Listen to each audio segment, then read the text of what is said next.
मैं एक बाबा साहब का जो अंतिम भाषण था 25 नवंबर 1949 को संविधान सभा में उन्होंने दिया था। उस ऐतिहासिक भाषण के संबोधन में उन्होंने कुछ चिंताएं व्यक्त की थी जो मुझे संघ की चिंताओं और चिंतन में भी दिखाई पड़ती है।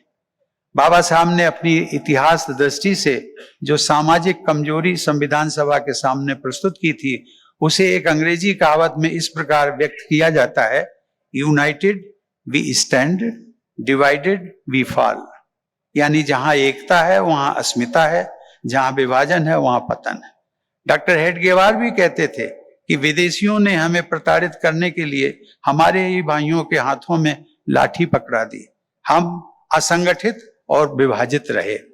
स्वाधीनता के पूर्व के राजनीतिक परिदृश्य में सांप्रदायिक विभाजन की भावना को भड़काने वाले अनेक तत्व सक्रिय थे। लोगों में सांप्रदायिकता से ऊपर उठकर राष्ट्र प्रेम को प्राथमिकता देने का संदेश प्रसारित करने के लिए बाबा साहब के समकालीन जो नेता थे, अनेक प्रबुद्ध व्यक्तियों का मानना था कि जनता के बीच हम सबको ये जाकर कहना चाहिए कि सबसे पहले हम भारतीय हैं, उसके बाद ही हम हिंदू, मुसलमान, सिख या ईसाई हैं।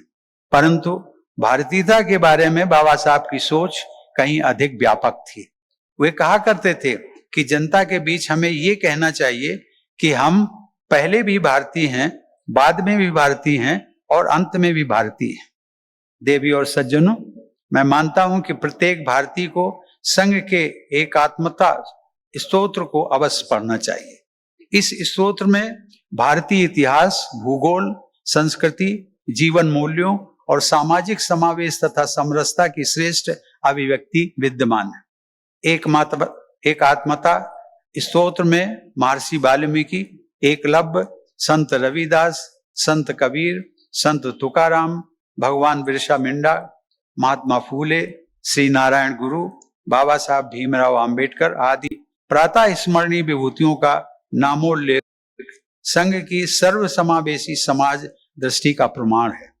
परंतु ये जानकारी हमारे समाज के बहुत से लोगों तक नहीं पहुंची है। मैं चाहूंगा डिजिटल टेक्नोलॉजी सहित हर संभव माध्यम का उपयोग करके सामाजिक समावेश का संघ द्वारा प्रसारित ये संदेश जन जन तक पहुंचे।